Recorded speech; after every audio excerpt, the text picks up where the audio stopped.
وعلیکم ورحمۃ اللہ وبرکاتہ۔ نحمدہ ونصلی علی رسولہ الکریم۔ جامعہ انواریہ حیدرآباد باب العلم انواریہ ایجوکیشنل سوسائٹی کی جانب سے تفسیرات احمدیہ کے درس کا سلسلہ جاری ہے۔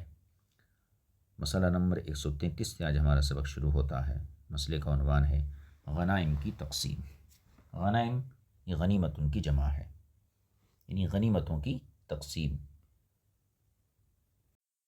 آیت کریمہ جو اس عنوان کے تحت ذکر کی گئی ہے، آیت کریمہ کو پہلے ہم پڑھ لیتے ہیں۔ بسم اللہ الرحمن الرحیم۔ وَاعْلَمُوا أَنَّمَا غَنِمْتُم مِّن شَيْءٍ فَأَنَّ لِلَّهِ خُمُسَهُ وَلِلرَّسُولِ وَلِذِي الْقُرْبَى وَالْيَتَامَى وَالْمَسَاكِينِ وَابْنِ السَّبِيلِ إِن كُنتُمْ آمَنتُم بِاللَّهِ وَمَا أَنزَلْنَا عَلَىٰ عَبْدِنَا يَوْمَ الْفُرْقَانِ يَوْمَ الْتَقَى الْجَمْعَانِ وَاللَّهُ عَلَىٰ كُلِّ شَيْءٍ قَدِيرٌ صدق اللہ العظیم۔ ترجمہ: وَاعْلَمُوا اور تم جان لو، انما غنمتم من شیء کہ تم کوئی چیز بھی بطور غنیمت پاتے ہو، فَأَنَّ لِلَّهِ خُمُسَهُ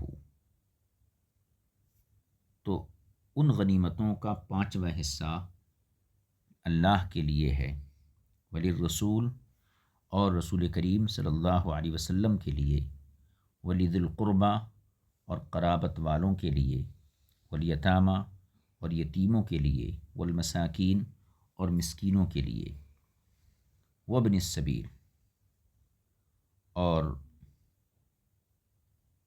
ابن السبیل کے لیے۔ ابن سبیل کا معنی مسافر بھی آتا ہے۔ ان کنتم آمنتم باللہ اگر تم اللہ تعالیٰ پر ایمان رکھتے ہو، وما انزلنا علی عبدنا یوم الفرقان اور اس پر جو ہم نے اپنے خاص بندے پر اتارا، کب؟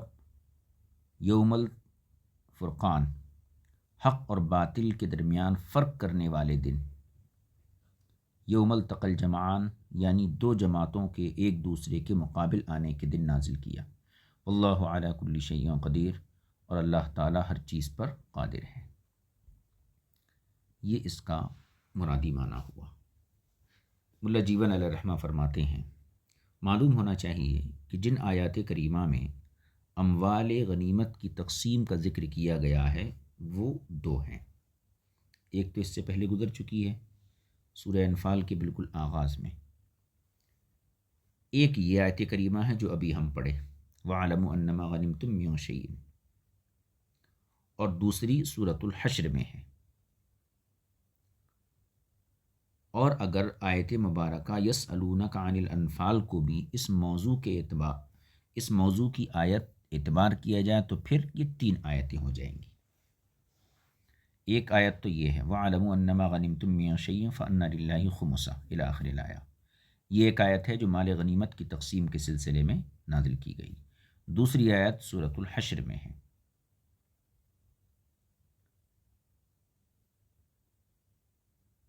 اور یسألونک عن الانفال جو سورہ انفال کی پہلی آیت ہے، تو وہاں پر اس کے 2 معنی بیان کیے گئے تھے کہ انفال کا معنی انعام بھی ہے اور انفال کا معنی غنیمت بھی ہے۔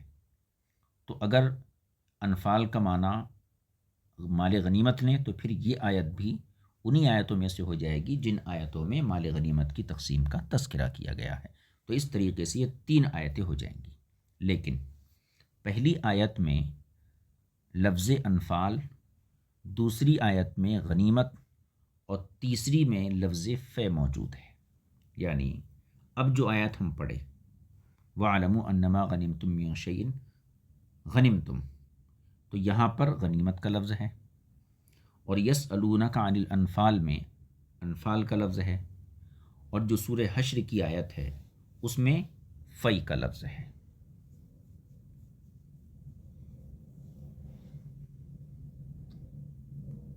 تو تینوں آیتوں میں ایک ہی مقصود کو ظاہر کرنے کے لیے 3 الگ الگ الفاظ ہیں۔ امام زاہد رحمۃ اللہ علیہ کہتے ہیں کہ یہ آیت اللہ تبارک و تعالیٰ کے قول یسألونک عن الانفال کی ناسخ ہے۔ کون سی آیت؟ اب جو آیت ہم پڑھ رہے ہیں وَاعْلَمُوا أَنَّمَا غَنِمْتُم مِّن شَيْءٍ، یہ آیت یسألونک عن الانفال کو منسوخ کرنے والی ہے، اور یہ اس صورت میں ہوگا جب کہ وہاں پر انفال کا معنی مال غنیمت لیا جائے، کیونکہ وہاں آیت کا مفہوم کیا ہے کہ مال غنیمت کی ملکیت اللہ اور اس کے رسول کے لیے ہی ہوتی ہے، اور اس آیت میں یہ ہے کہ مال غنیمت اللہ کے لیے ہے، اس کے رسول کے لیے ہے، رشتہ داروں کے لیے ہے، مسکینوں کے لیے ہے، مسلمان مسافروں کے لیے ہے۔ تو اس لحاظ سے دیکھا جائے تو پھر یہ آیت یسألونک عن الانفال کے لیے ناسخ بن جاتی ہے۔ اور صاحب کشاف اور قاضی بیضاوی کہتے ہیں کہ اس آیت کا نزول بدر کے موقع پر ہوا، یہ آیت جو گزری، اور یہ بھی کہا گیا ہے کہ واقع بدر کے 1 مہینے اور 3 دن بعد یہ آیت نازل ہوئی۔ تو 2 قول ہو گئے، ایک تو یہ ہے کہ بدر کے موقع پہ نازل ہوئی، اور دوسرا قول یہ ہے کہ بدر سے 1 ماہ 3 دن کے بعد نازل ہوئی۔ شوال کا مہینہ گزر چکا تھا اور غزوہ بنی قینقاع کے دوران نازل ہوئی، جب ہجرت کیے ہوئے 20 مہینے مکمل ہو گئے تھے۔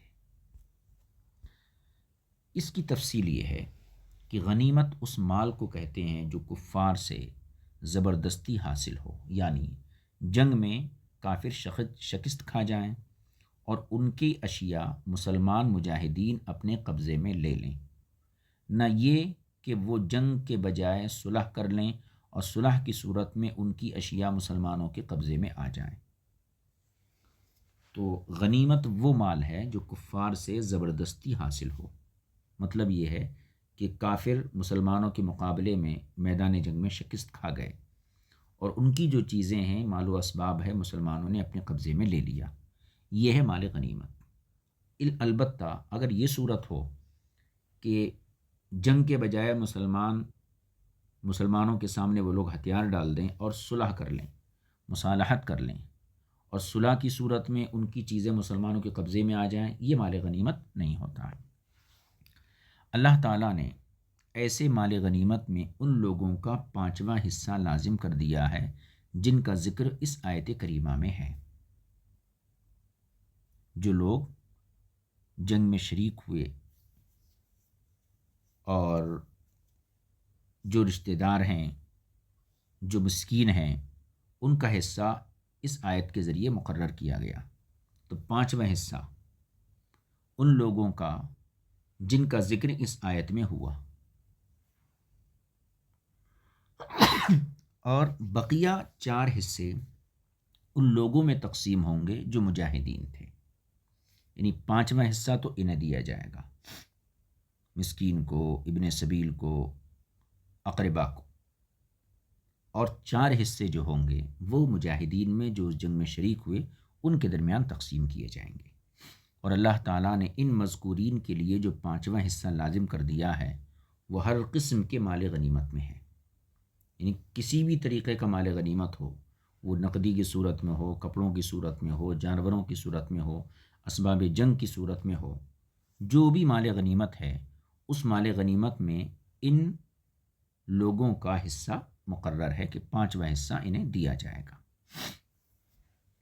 ہر قسم کا مال غنیمت ہو، کیونکہ آیت کریمہ میں لفظ من شیئن آیا ہے جو ہر چیز کو شامل ہے۔ اس تقدیر پر آیت کریمہ کا معنی یہ ہوگا کہ مسلمانوں، تم نے کفار سے جنگ کے ذریعے جو چیز بھی اپنے قبضے میں کر لی ہے، حتیٰ کہ سوئی اور دھاگا تک، تو اس میں اللہ تعالیٰ کے لیے 5واں حصہ ہے۔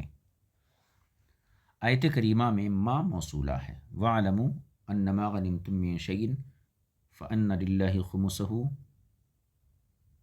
اما، تو انما، انا کے بعد جو ما ہے یہ موصولہ ہے جو الذی کے معنی میں ہے، اسی لیے اس کی خبر پر حرف فا داخل ہوا ہے، اور غنمتم اس کا صلہ ہے، اور عائد یعنی صلے کی طرف لوٹنے والی ضمیر محذوف ہے، یعنی غنمتموہا یہ ہوگا۔ اور قول باری تعالیٰ فَأَنَّ لِلَّهِ خُمُسَهُ میں حرف ان اپنے اسم اور خبر سمیت خبر بنتا ہے۔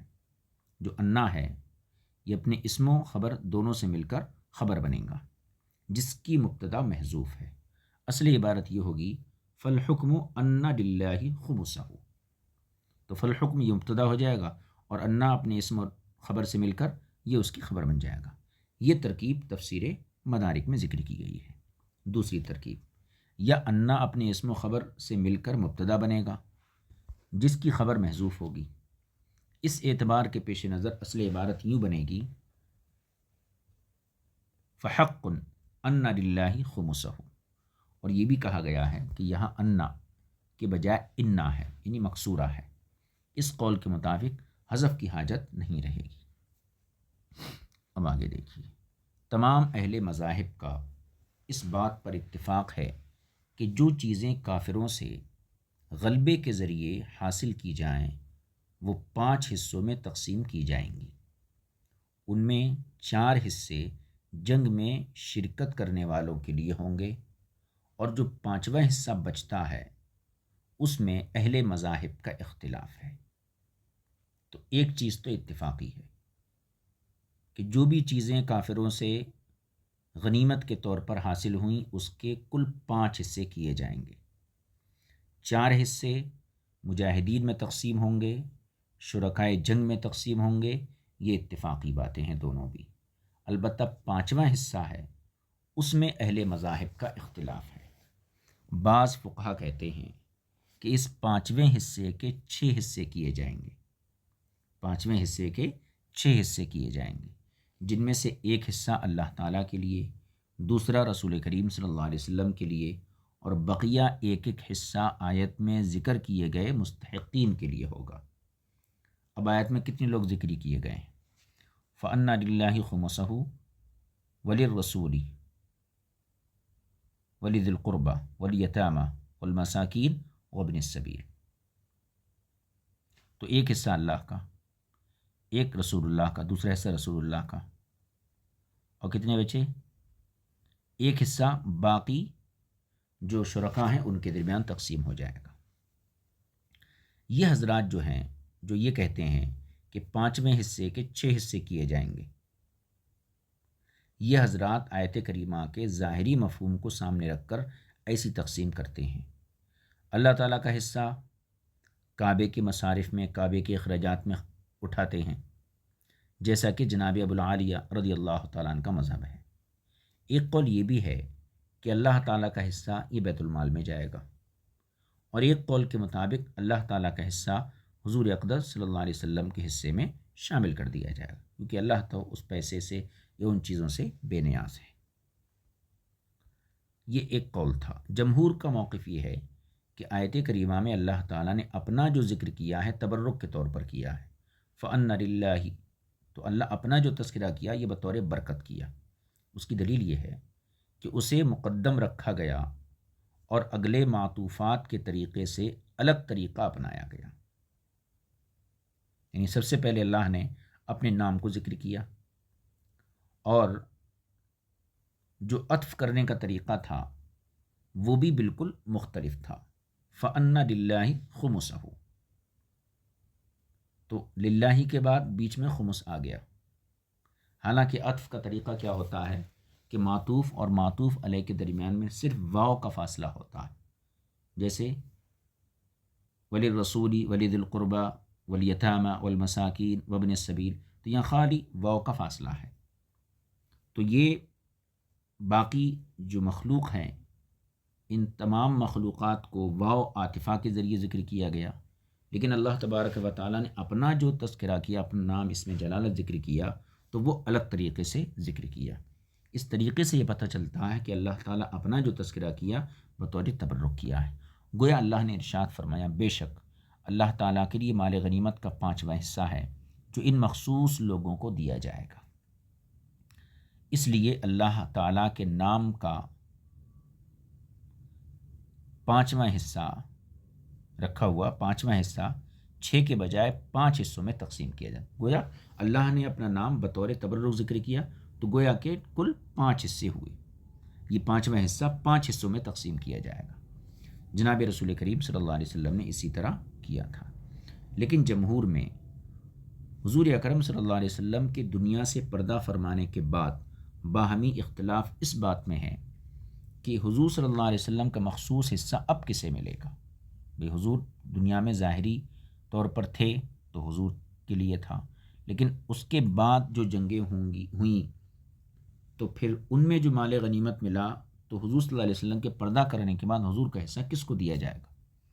امام شافعی رضی اللہ تعالی عنہ کا مسلک یہ ہے اس سلسلے میں کہ حضور اکرم صلی اللہ علیہ وسلم کا حصہ مسلمانوں کے مصالح، یعنی مسلمانوں کی جو ضرورتیں ہیں ان میں صرف کیا جائے گا، خرچ کیا جائے گا، جیسا کہ حضرت ابو بکر صدیق اور حضرت عمر فاروق رضی اللہ تعالی عنہما نے کیا تھا۔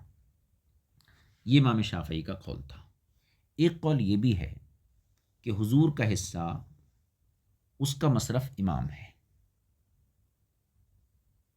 جو مسلمانوں کا امام ہے اس پر وہ حصہ خرچ کیا جائے گا، چونکہ حضور کے بعد جو خلیفہ ہیں وہ حضور کے نیابت کر رہے ہیں، اس لیے جو حصہ حضور کے لیے حضور کی حیات ظاہری میں تھا اب وہ حصہ منتقل ہو کر امام کی طرف آ جائے گا۔ یہ دو قول ہو گئے۔ ایک تیسرا قول یہ بھی ہے کہ اس کا مصرف بقیہ 4 اقسام کے لوگ ہیں۔ امام اعظم ابو حنیفہ رضی اللہ تعالیٰ عنہ کے نزدیک حضور سرور کائنات صلی اللہ علیہ وسلم کا حصہ اور ذوی القربہ رشتہ داروں کا حصہ آپ کے پردہ فرمانے کے ساتھ ہی ساقط ہو گیا ہے۔ امام اعظم کا مسلک یہ ہے کہ حضور کے جس حصے کی قرآن بات کرتا ہے اور ذوی القربہ کے جس حصے کی قرآن بات کرتا ہے، یہ دونوں حصے حضور کے پردہ کرنے کے بعد ساقط ہو گئے۔ اب تمام کا تمام مال غنیمت باقی بچے ہوئے 3 اقسام میں تقسیم ہوگا۔ اب 3 کون بچے؟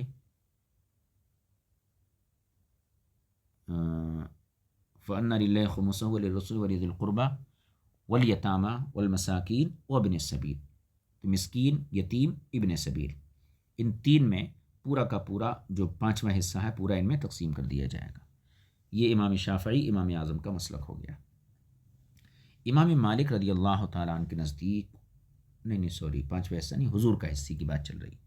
امام مالک کے نزدیک وہ حصہ یعنی رسول پاک صلی اللہ علیہ وسلم کا حصہ جو ہے اس کا معاملہ امام کی رائے پر موقوف ہے۔ جو مسلمانوں کا امیر ہے، جو امام ہے، تو اس کی رائے پر موقوف ہے، وہ جہاں چاہے اپنی ثوابدید کے مطابق خرچ کر سکتا ہے۔ اور ذوی القربہ کا حصہ آپ کے قرابت والوں میں خرچ کیا جائے گا، حضور کے رشتہ داروں پر جو بنو ہاشم اور بنو عبد المطلب ہیں۔ یہ امام مالک کا قول ہے۔ تو یہ 3 قول ہو گئے۔ امام شافعی کا قول کہ حضور اکرم صلی اللہ علیہ وسلم کا جو حصہ ہے وہ مسلمانوں کے مصالح میں ان کی ضروریات میں خرچ کیا جائے گا، اور امام اعظم کا قول یہ ہے کہ حضور صلی اللہ علیہ وسلم کے پردہ فرمانے کے بعد یہ جو حصہ ہے رسول پاک صلی اللہ علیہ وسلم کا اور ذوی القربہ کا، یہ حصہ ساقط ہو گیا۔ اب جو حصہ ہے وہ باقی جو 3 بچے ان میں خرچ کیا جائے گا۔ امام مالک کے یہاں امام کی رائے پر موقوف ہے، وہ جہاں چاہے اپنے اختیار سے حالات اور مناسبت کے اعتبار سے خرچ کرے۔ اچھا، ایک قول یہ بھی ہے کہ آپ کے ذوی القربہ سے مراد، حضور کے ذوی القربہ رشتہ داروں سے مراد بنی ہاشم ہیں، اور ایک قول یہ ہے کہ اس سے مراد تمام قریش ہیں۔ بنو ہاشم بول تو قریش کی ایک شاخ ہے، اور قریش میں کئی شاخیں ہیں۔ ذوی القربہ میں امام شافعی رضی اللہ تعالی عنہ کے نزدیک غنی اور فقیر سب برابر ہیں، یعنی امام شافعی کے یہاں چاہے وہ قریش غنی ہوں، ذوی القربہ جو ہیں رشتہ داروں کو حصہ دیا جانا ہے، تو یہ رشتہ دار غنی ہوں یا فقیر ہوں سب برابر ہیں۔ اور ایک قول یہ بھی ہے کہ ان میں سے صرف فقراء کو دیا جائے گا، جیسا کہ مسافروں کے حصے کا معاملہ ہے۔ ایک قول یہ بھی ہے کہ 5واں حصہ تمام کا تمام ذوی القربہ کو ملے گا، کیونکہ رسول کریم صلی اللہ علیہ وسلم کی وصال شریف کے بعد آپ کا حصہ ساقط ہو گیا، اور یتیم، مسکین اور مسافر سے مراد وہ لوگ ہیں جو ذوی القربہ میں سے ایسے ہوں۔ باقی رہا یہ کہ اگر یہ لوگ ذوی القربہ ہی کے افراد ہیں تو پھر عطف کے ذریعے انہیں الگ ذکر کیوں کیا گیا؟ اس کا جواب یہ دیا گیا ہے کہ یہاں عطف تخصیص کے لیے ہے۔ یہ ساری بحث امام بیضاوی نے ذکر کی ہے، جو انہوں نے صاحب کشاف کے کلام سے اخذ کی ہے، اور کچھ اپنی طرف سے اس میں لفظی تغیر و تبدل کیا ہے۔ آگے دیکھیے، امام زاہد علیہ الرحمہ نے یہاں لکھا ہے کہ ہمارے اور امام شافعی کے درمیان اختلاف کی اصل وجہ یا اختلاف کی بنیاد یہ ہے کہ ہمارے یہاں خبر متواتر کے ساتھ قرآن کریم کا نسخ جائز ہے۔ یعنی امام اعظم اور امام شافعی کے درمیان جو اختلاف ہے،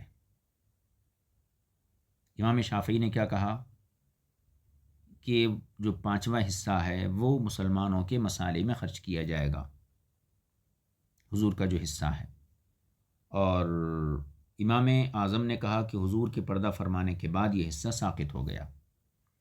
تو اس اختلاف کی جو بنیاد ہے وہ یہ ہے کہ ہمارے نزدیک، احناف کے نزدیک، خبر متواتر کے ذریعے قرآن کریم کو نسخ منسوخ کرنا جائز ہے، اور امام شافعی رضی اللہ تعالیٰ عنہ کے نزدیک ناجائز ہے۔ ٹھیک ہے، اب قرآن کریم میں ذوی القربیٰ کا حصہ منصوص ہے، بتایا گیا ہے، متعین ہے، ذوی القربیٰ کا نام لے کر ان کا حصہ بیان کیا گیا ہے، لیکن خلفائے راشدین نے اس پر عمل نہیں کیا، لہٰذا ہمارے نزدیک اس وجہ سے وہ منسوخ ہو گیا۔ امام شافعی رضی اللہ تعالیٰ عنہ کے نزدیک منسوخ نہیں ہوا، کیونکہ امام شافعی خبر متواتر کے ذریعے قرآن کے نسخ کو جائز نہیں مانتے ہیں، جبکہ ہمارے یہاں خبر متواتر سے قرآن کا حکم منسوخ ہو جاتا ہے، اور خلفائے راشدین نے جب اس پر عمل نہیں کیا، اور یہ چیز امت میں تواتر کے ساتھ معلوم ہے امت کو، لہٰذا ہمارے یہاں ذوی القربیٰ کا حصہ یہ ختم ہو گیا۔ فرماتے ہیں، اور صاحب مدارک نے صرف امام اعظم ابو حنیفہ رضی اللہ تعالیٰ عنہ کا مذہب بیان کرنے پر اکتفا کیا ہے۔ کتب حنفیہ کی تحریرات کے مطابق اس کی تقریر یوں ہے۔ اب مذہب حنفی کے مطابق صاحب کتاب اس کی وضاحت کرتے ہیں، فرماتے ہیں کہ امام اعظم ابو حنیفہ رضی اللہ تعالیٰ عنہ نے فرمایا کہ رسول کریم صلی اللہ علیہ وسلم کی وفات کی بعد، یعنی حضور کے پردہ کرنے کے بعد، حضور کے وصال کے بعد، مال غنیمت کا 5واں حصہ یعنی خمس 3 حصوں میں تقسیم کیا جائے گا، جن میں سے ایک حصہ یتیموں کو، دوسرا مسکینوں کو، اور تیسرا مسافروں کو ہوگا۔ یہ تفصیل ہے امام اعظم کے نزدیک کہ حضور کے پردہ کرنے کے بعد مال غنیمت کا جو 5واں حصہ ہے، 4 حصے تو مجاہدین میں ہیں، ایک جو 5واں حصہ ہے وہ 5واں حصہ 3 اجناس میں تقسیم کیا جائے گا، یتیموں میں، مسکینوں میں اور مسافروں میں، جس کی دلیل یہ ہے کہ اللہ تعالیٰ نے خود اپنا اسم، اپنا نام محض تبرک کے لیے آیت میں ذکر فرمایا، اللہ تو ان حصوں سے بے نیاز ہے، اور نبی کریم صلی اللہ علیہ وسلم کا حصہ آپ کے پردہ فرمانے سے ساقط ہو گیا، اور ذوی القربیٰ کا حصہ بھی آپ کے پردہ فرمانے کے ساتھ ساتھ ساقط ہو گیا۔ کیونکہ ذوی القربیٰ سے مراد رسول پاک صلی اللہ علیہ وسلم کے قرابت والے ہیں، جس پر اجماع منعقد ہے، اور قرابت کا لفظ قرابت صلبیہ اور قرابت مودت ان دونوں کے درمیان مشترک ہے۔ یہاں اس سے مراد بالخصوص آخری یعنی قرابت مودت ہے، جس کی دلیل یہ ہے کہ رسول پاک صلی اللہ علیہ وسلم کا شجرہ نسب اس طریقے سے ہے: محمد ابن عبداللہ ابن عبد المطلب بن ہاشم بن عبد مناف، پھر عبد مناف کے 4 بیٹے تھے، ہاشم، مطلب، عبد الشمس اور نوفل، اور حضرت عثمان بن عفان رضی اللہ تعالی عنہ عبد الشمس کی اولاد میں سے تھے، اور حضرت جبیر بن مطعم رضی اللہ تعالی عنہ نوفل کی اولاد میں سے تھے۔ پھر جب رسول پاک صلی اللہ علیہ وسلم نے خیبر کی مال غنیمت کو تقسیم فرمایا تو آپ نے 5ویں کا 5واں حصہ بنی ہاشم اور بنو مطلب کو دیا، اور حضرت عثمان اور حضرت جبیر رضی اللہ تعالیٰ عنہما کو بالکل کچھ نہیں دیا۔ ان دونوں حضرات نے عرض بھی کیا، ہم بنو ہاشم کی فضیلت کا انکار نہیں کرتے، کیونکہ یا رسول اللہ آپ ان میں سے ہیں اور وہ آپ کے بھائی ہیں، لیکن ہم اور بنی مطلب تو برابر ہیں، لہٰذا آپ نے انہیں تو عطا فرمایا، یعنی بنی مطلب کو دیا اور ہمیں نہیں دیا، اس کی کیا حکمت ہے؟ اس پر رسول پاک صلی اللہ علیہ وسلم نے فرمایا، انہوں نے مجھے نہ تو جاہلیت کے زمانے میں چھوڑا اور نہ ہی اسلام نے چھوڑا۔ آپ نے یہ ارشاد فرماتے ہوئے اپنے ہاتھوں کی انگلیوں کو ایک دوسرے میں داخل فرمایا اس سے معلوم ہوا کہ آیت کریمہ میں قرابت سے مراد قرابت مودت ہے، اور اس لیے بھی کہ اگر مراد قرابت صلبیہ ہوتی تو آپ لازماً حضرت عثمان اور حضرت جبیر کو بھی عطا فرماتے، جس طرح آپ نے بنو ہاشم اور بنو عبد المطلب کو بنو مطلب کو عطا فرمایا۔ جب معلوم ہو گیا کہ قرابت سے مراد قرابت مودت ہے تو یہ قرابت نبی کریم صلی اللہ علیہ وسلم کے پردہ فرمانے سے ختم ہو گئی، کیونکہ آپ نے اس کی علت اپنی صحبت و مودت کو ارشاد فرمایا ہے اور یہ باقی نہیں رہی۔ لہٰذا یہ حضرات حضور اکرم صلی اللہ علیہ وسلم کے انتقال کے بعد جب یہ غنی بھی ہوں تو مستحق نہیں رہے۔ زیادہ سے زیادہ یہ کہا جا سکتا ہے کہ یہ حضرات مستحق ہو سکتے ہیں اگر فقیر و مسکین ہوں، اور یہ اس لیے کہ جب انہوں نے زکوٰۃ مانگی تو حضور اکرم صلی اللہ علیہ وسلم نے انہیں منع کر دیا اور ارشاد فرمایا، یا معاشر بنی ہاشم ان اللہ حرم علیکم غسالۃ الناس و اوساخہم وعوضکم منہا جنس الخمسی من الغنیمتی۔ اے بنو ہاشم کی جماعت، اللہ تعالیٰ نے یقیناً تم پر لوگوں کے مال کا میل اور دھون حرام کر دیا ہے، اور اس کے عوض اس نے تمہیں مال غنیمت کے 5ویں حصے میں 5واں حصہ عطا فرمایا، 5واں حصہ عطا فرمایا ہے۔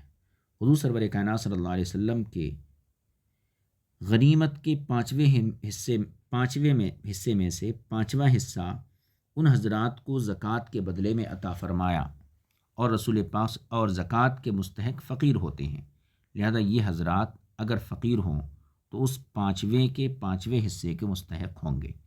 اور یہ ثابت ہے کہ حضرات خلفائے راشدین رضی اللہ تعالی عنہم سب کے سب نے اسی طریقے سے تقسیم فرمایا جو ہم نے نقل کیا ہے۔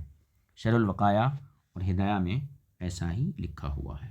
صاحب ہدایہ کہتے ہیں کہ یہ قول امام کرخی رحمۃ اللہ علیہ کا ہے، اور امام طحاوی سے منقول ہے کہ فقراء کا حصہ بھی بالاجماع ساقط ہو گیا ہے، لیکن اصح یہ ہے کہ بالاجماع جن کا حصہ ساقط ہے وہ غنی ہیں، اور فقراء مذکورہ 3 اقسام میں داخل ہیں۔ یہ ان حضرات کی انتہائی جد و جہد اور غور و فکر کا خلاصہ ہے، اور اس میں بحث ہے، وہ یہ ہے کہ زکوٰۃ صرف بنو ہاشم کے لیے حرام کی گئی ہے، لہذا چاہیے کہ بنو المطلب غنیمت کے حصے کے مستحق قرار نہ دیے جائیں، خواہ وہ غنی ہوں یا فقیر ہوں، جیسا کہ کہا گیا ہے۔ عنقریب یہ گفتگو مزید توضیح اور تدقیق کے ساتھ انشاءاللہ تعالیٰ سورۃ الحشر میں منہم جو آیت ہے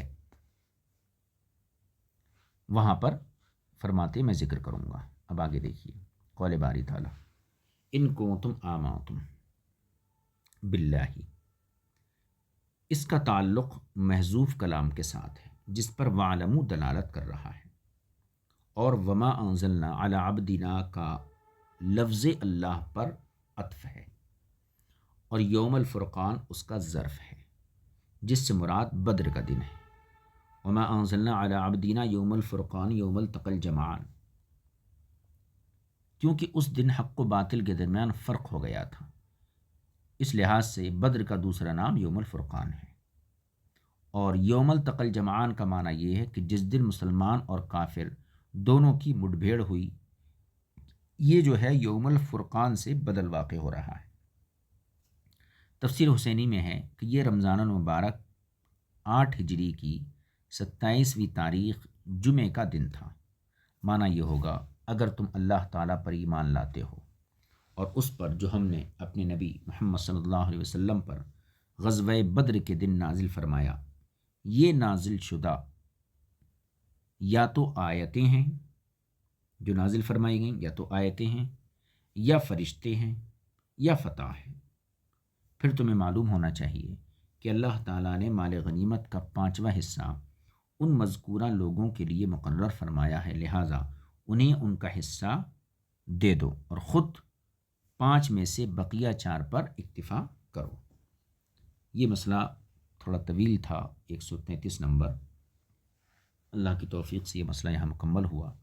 اب اس کے بعد دوسرا جو مسئلہ ہے 134 نمبر، ذمی کا عہد توڑنا اور اس کا حکم کیا ہے، اس کو انشاءاللہ تعالیٰ آئندہ نشست میں آپ کی خدمت میں پیش کیا جائے گا۔ صلی اللہ علی نبی الامی الکریم و آلہ و صحبہ اجمعین والحمد للہ رب العالمین۔ السلام علیکم ورحمۃ اللہ وبرکاتہ۔